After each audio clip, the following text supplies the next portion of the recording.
She's a doctor. Hi, I'm Dr. Dovek, and she's a dietitian. Hey, I'm Hannah Schuyler, and together we are the Doctor Dietitian Collab. Well, welcome back. This is part 3 of 3 of our series we're calling SOS. Yes. Our first S was stress. Last week we talked about overwhelming anxiety, and today we're talking about solitude, and we are calling this collection of conversations how we are to navigate MINDfields when life throws them your way. Yep. So solitude, to me, is kind of the most intriguing one of these, because I don't think it's something that we really think about when it comes to like that mental health piece. Like, what does solitude have to do with stress and anxiety? Yeah. You know? Or even weight loss surgery. Or weight loss surgery. Yeah, exactly. In our whole entire podcast here. But this one I'm super excited to talk about, because it is sort of like, all right, we can define stress, we can define anxious, we all feel it, know our stressors, our signals, but like, what do we do about it? Like, we talked a little bit like, oh, I'll go for a walk, I'll exercise, or I'll, do this or that. But today, solitude is, I think, the most critically important thing, and also it's not talked about very much about how you can cope with it. You have to have time alone, and you have to really just embrace it and learn from it. I think it's critically important on how you deal with your relationships and how you deal with the stress and anxiety as well. Yeah. And I think the important thing to distinguish is it's like solitude, not loneliness. Yes. I think there's such a fear of loneliness. Yeah. We all do. You fear that, I don't want to be alone, because that would be seen as just awful. Look at every movie, every fairy tale ends with the guy getting the girl and living happily ever after together. Yeah. Right. And that there's never like, oh gosh, Cinderella and Prince Charming they don't spend time apart. They're at each other's hips, and they're just always magically looking into each other's eyes. Yeah. And I think that we have this, we're just so socialized to believe that we need relationships. We need somebody else's opinion. We need them to make decisions that are critically important to ourselves that we are not trusting ourselves enough to make. Right. And that's crazy. And I think that loneliness can actually make us stay in the wrong situation and the wrong relationship. Yes. 100%. For too much, rather than feeling like, you know what, I'm going to be confident, I'm going to be comfortable, and I'm going to be content in my solitude. Yeah. And we're going to teach ourselves how to do that. Because once you can do that, then you can have, I think, more just enriched life and relationships and all of the things that come with it. Yeah. For me, solitude sometimes can be really stressful. Thinking about being in a silent space, those float pods or whatever, that it's like you're floating, it's completely silent, it's completely dark, it's supposed to be this feeling of you're nothing. That sounds to me, I would probably be in there for 30 seconds before I'm screaming and banging on the thing to get me out of there, because that to me just sounds really overwhelming. But on the flip side, for me, one of the probably biggest personal growth times in my life was after I was in a relationship for a couple of years. We lived together, did the whole thing, ended up breaking up and moving to Chicago. So moved to Chicago and had to get an apartment by myself, because I was just in this tumultuous time of a lot of different changes. And I was really afraid. I'd never lived by myself. I'd either lived with my family, with roommates, with my partner, all of that. And, I did have my cat, so I was never really alone, because you can talk, you have somebody to talk to. But it really was such a period of growth for me, where I really think I figured out who I was. I was in my late-ish 20s, and, had just kind of been living with the opinion of somebody else in all these different scenarios for so long. And it was I was in a place where I could make decisions. I got to choose the couch I bought. I got to, do whatever it was, pick out the bedspread. Of course, those are trivial things, but I got to choose my own apartment, and that was my decision that I got to make. And and it made me realize what was important in my life. I was just thinking that it made you see like, no, I like this color. And Yeah. I don't want to compromise on that right now. This makes me happy and I want to go for it. I want to go for it. Or things like I realized the importance of female friendships in my life at that time. I intentionally, I was like kind of dating here and there, but I was very emotionally, I was a wreck. And so I wasn't really into the dating, but I was like, you know what? I need girlfriends. Yeah. And so I did. I went and I joined the junior league. I went and I sought out people, like women in my life. And that really grew me in that year, that then put me in a position where then I was ready to get into another relationship. And the next serious relationship I got into was with my husband. Yeah. So it was like I really needed that period of time. You need that time to reflect. And as you pointed out, yes, during this time period, you were having more like larger periods of time where you were just by yourself, like alone with your own thoughts and feelings and opinions and that. But during that same time though, you weren't like a complete like recluse, like, by yourself. It wasn't like you were completely inundated, attached to the hip to somebody else. You were allowing yourself to have these moments of silence and solitude, but also these moments of like, okay, new kind of exploration of how you wanted your other relationships in your life to be. Right. Like you were kind of like doing these things in parallel as you're doing all this like work of self kind of knowledge of who you are. Yeah, it was like the autonomy to make decisions by myself, and then also seeking out important relationships to support my life. Yeah. I am, as bizarre as it may sound, I am currently in the longest period of solitude of my life. Yeah. Because I've always had a partner, professionally, and now I don't. And it has been, it's been an emotional journey, I'll tell you. I could really go in depth here, but it's been, just a very, like I said, I've been highs and lows. But I realized, even the way I want to practice medicine, or the ways I want to put myself out there, or what is my brand, or like you said, what color or, what do I find aesthetically appealing? And making kind of those decisions on things that I've gathered through experience, and then also, taking the time to have long walks where I'm not doing direct patient care. And so I've had this time to sort of like sit back and reflect on what have I really loved about my career to this point, and what are some things that I've always felt like I can make maybe better for them, for the experience, for me, and my own satisfaction in the work that I do every day.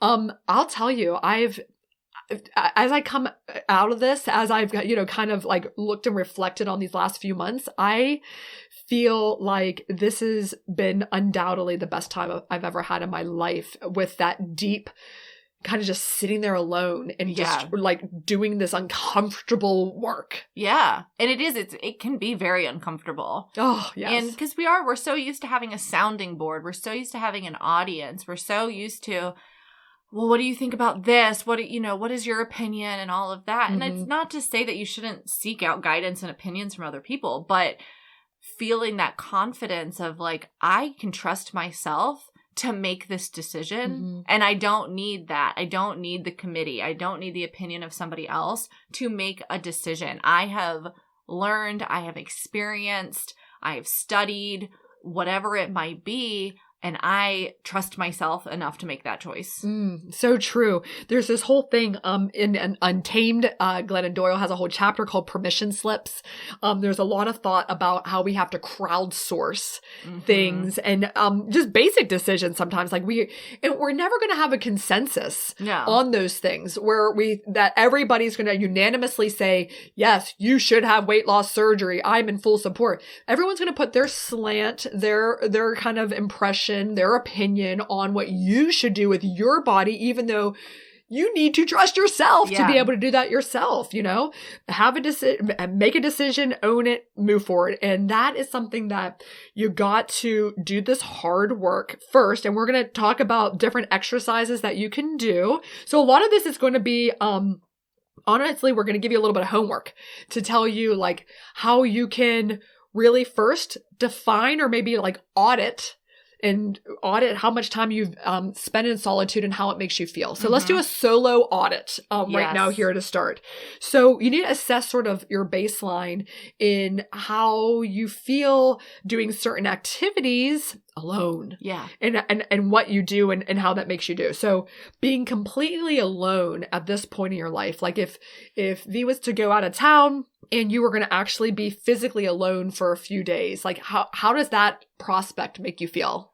I think at the onset, I'm like, oh, that's kind of nice. Because I love my husband and I love being with him. But there's times where it's like, you know what? I just want the house how I want it. I want to be loud or do whatever. I want to eat whatever I want and not have to consider how somebody else feels.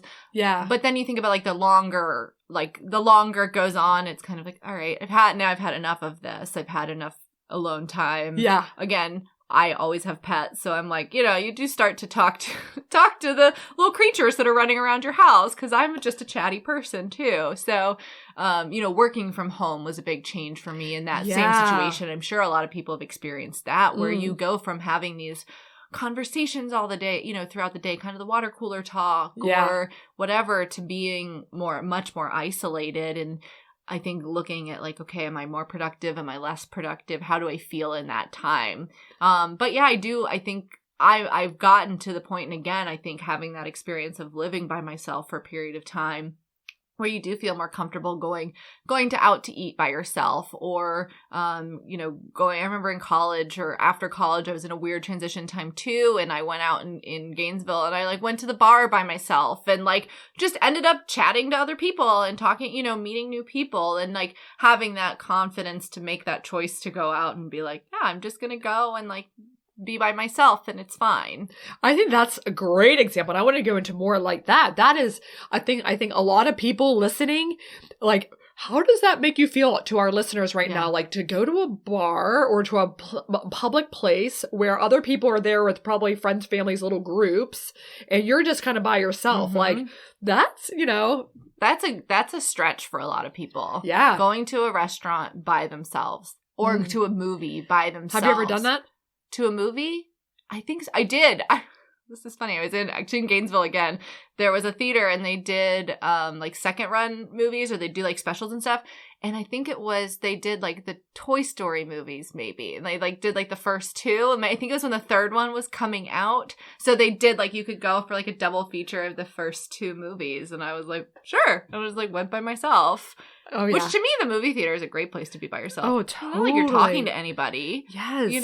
No, I think that so too. Aaron and I, when we were in Pittsburgh before kids, we would go to the movies and we would both want to wildly see different things. Like the Avengers, all that stuff. I am not into that. Yeah. And so he would love to, like, it was always like one of those types of movies was coming out.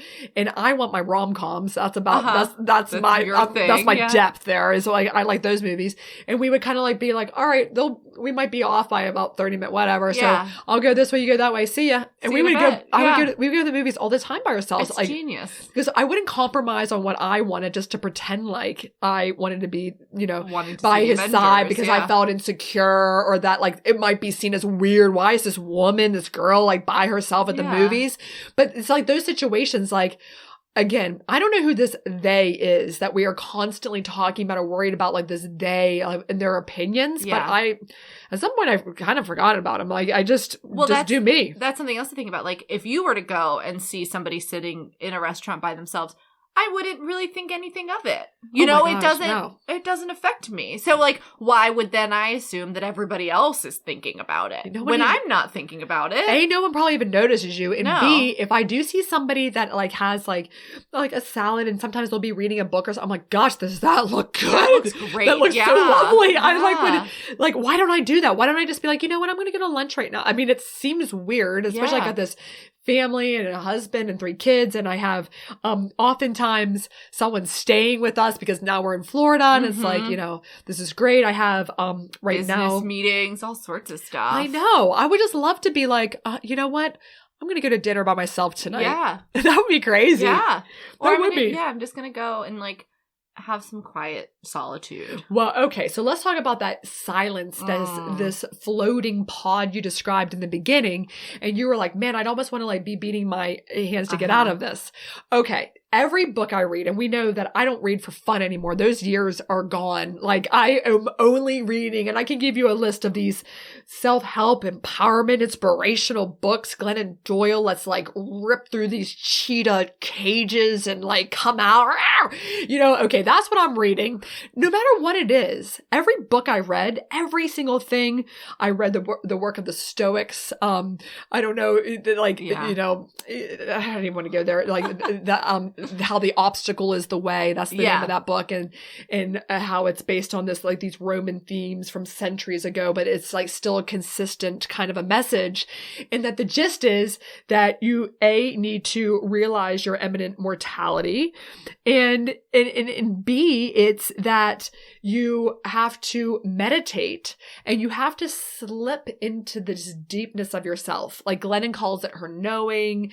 Other people will talk about like being one with the universe or just being quiet, like avoiding the outside noise and just going into yourself to learn who you are. So meditating, like I have not been able to do this. I even watched a masterclass on how to meditate. It was like literally I was on a stair climber watching this guy who was literally sitting there with his eyes closed. Like, can you imagine how that's not motivating whatsoever? But I'm like, okay, I can do this. And it's like, just so sit in your closet, 15 minutes a day, set a timer, let your mind just take where all these things.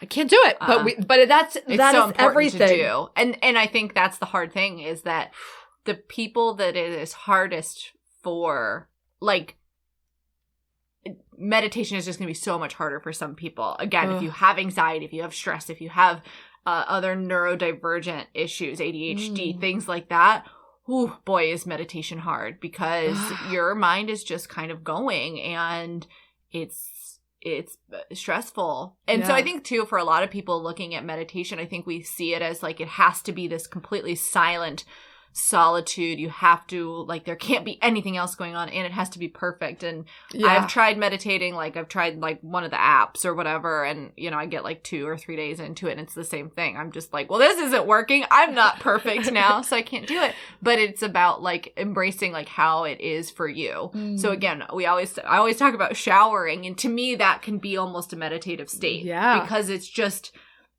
allowing your mind to kind of go where it wants to go. And usually I end up like on like a topic in my head when I'm showering. And sometimes I kind of will be like, no, don't think about that right now. You need to focus on this. But sometimes it's just like whatever comes to my mind during that time. It's that like meditative state almost.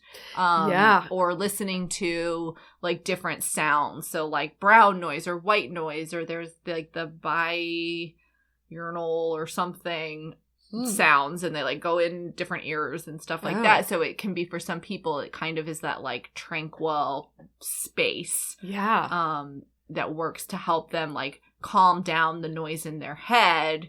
They need some external stimulation. They can't be in that float pod. No, because that's too understimulating for them.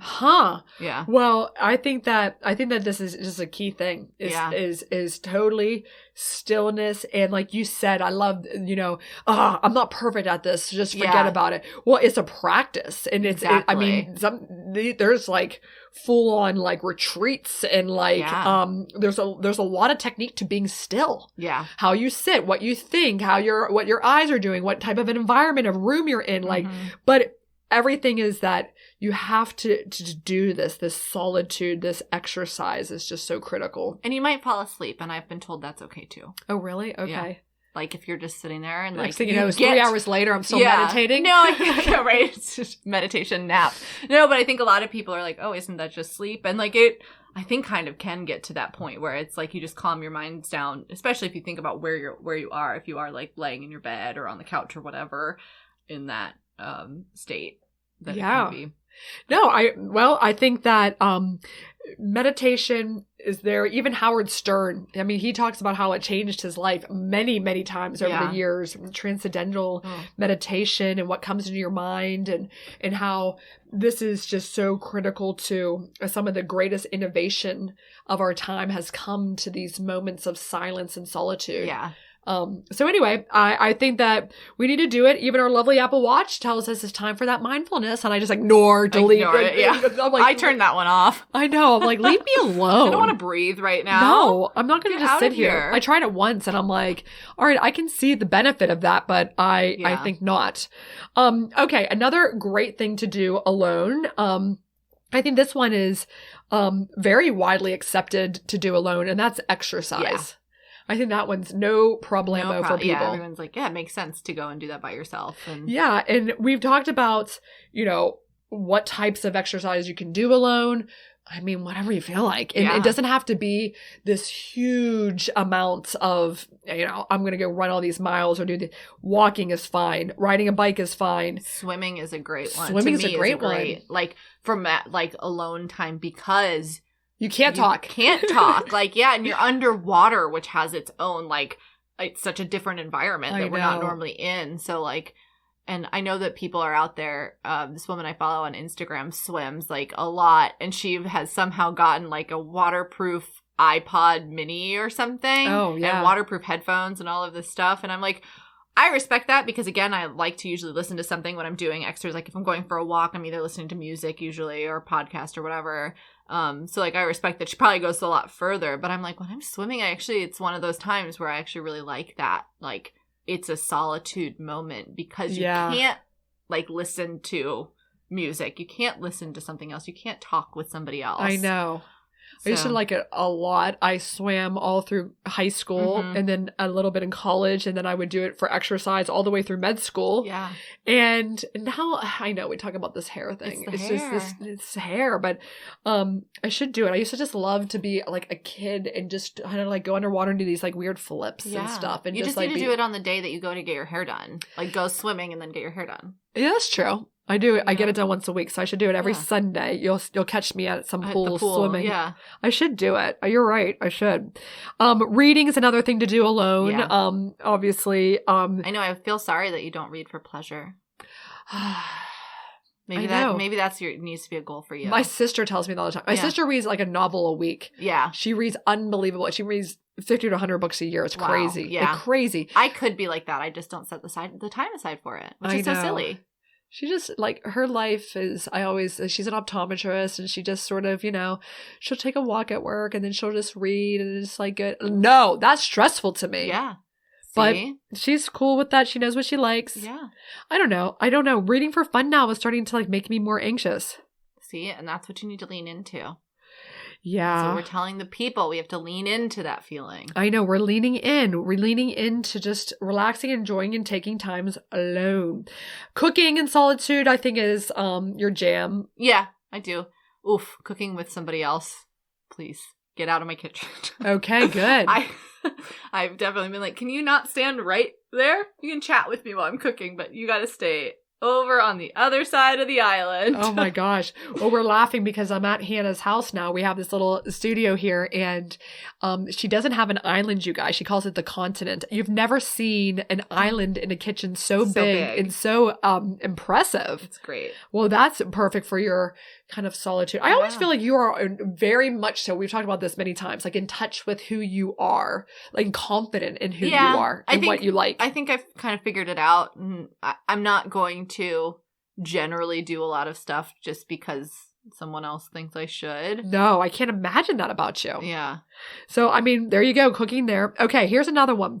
I was reading some research about going to museums. We talk a lot about that since your Italian adventure and just what it is. But there's all these things about how you'll be more stimulated and more submersed in the experience if you go alone and you don't have the distraction of just having small talk or even a conversation with somebody else, or worried about do they like it? Are they having fun? Are they ready to go? Am I ready to go? Am I looking at this painting for too long? Come on, I'm bored. Yeah. All those things, again, there's some experiences that are actually enhanced if you do them by yourself. Yeah. Could you go to a sporting event alone?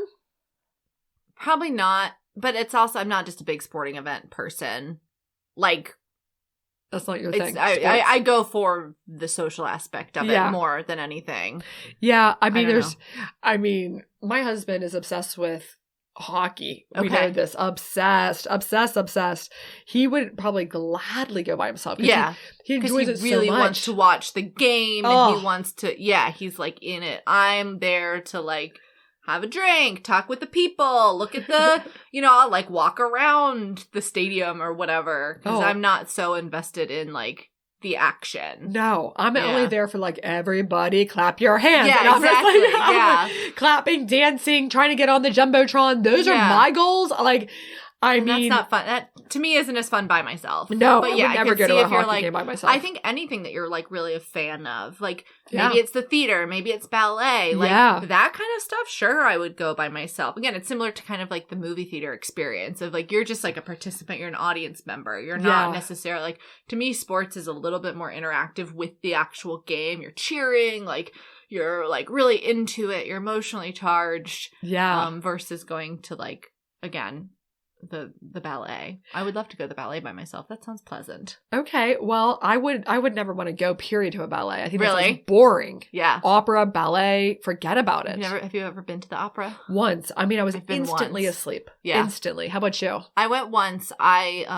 was really happy they had like a little translator thing because it was in Italian. Oh, gosh. It was in New York, and I don't even remember what show it was. It was beautiful, though. I mean, it's beautiful. It's an art form. I can appreciate it. But man, I don't like it. Yeah, I exactly. Mean, it's not your cup of tea. No, but I think that all these things we're getting onto a theme here, and I think we all know people. Maybe you, as a listener, are one of them. When you're doing the solo audits, you have to say, okay, let's ask ourselves, how did it feel to be alone? How did it feel? Can you even imagine doing any of these things? Even like the things we think are like the gimmies, like the exercising alone or cooking alone, like things that are like, okay.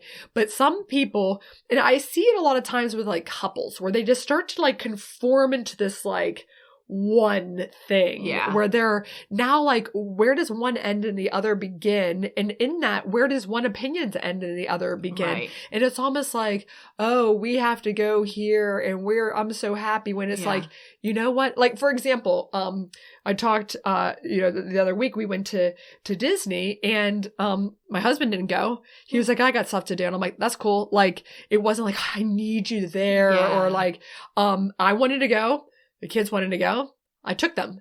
Yeah. That's it. It's not that I need him there because you don't need his like buy-in to it. No. And like if he wants to go and do whatever, I hope he feels empowered to do it and like doesn't feel like go to the hockey game by yourself. Please don't make me go, actually. Yeah, don't make me go.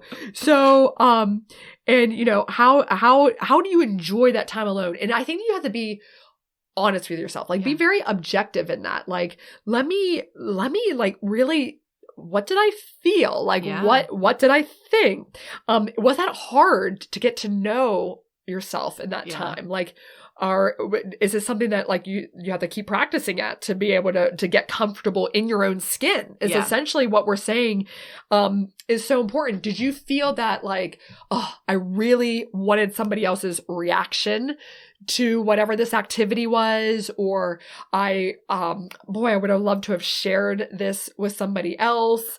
Could you form your own opinion, or did you find yourself like, I don't even know what to think about this because I'm so kind of conditioned to almost depend on their reaction. They said it's great. It's great. Yeah. They said it wasn't very good. Oh, it was terrible. And I know people like that, and I just don't like people who don't. I shouldn't say I don't like people. I find a hard time being able to really engage with people who don't have independent thoughts. Yeah.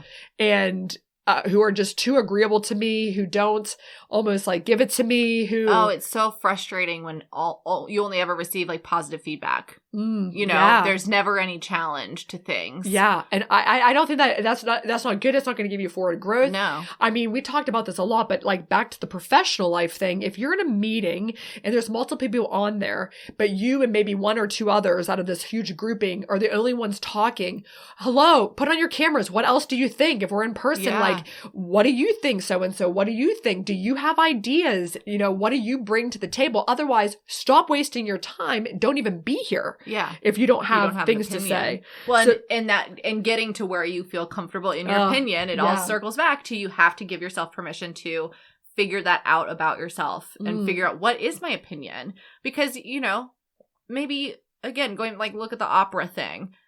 Maybe you don't know if you like it or not because maybe you've done it before. Maybe you've gone to the show before and the person you were with absolutely hated it. And so you're like, oh yeah, I don't either. But like, okay, no, maybe I actually did. Yeah. And that's fine. You know, we're all entitled to our opinions. And then I think this also comes back to like the bariatric surgery thing of like, well, this person's opinion is that it's the easy way out or that it's dangerous or that it's not going to work. And it's like, but what's my opinion on it? What is my thought process on it? It's the same with like liking foods and stuff. Yeah. You know, people get so sucked into like, well, I have to like this. It's like, well, you really don't. I know. I'm very confident in my decisions and what foods I choose to eat or not eat. Same. Like someone says this is awful and I think it's the best thing ever. I'm like, A+, buddy. Yeah. I don't agree. Yeah. I really love it.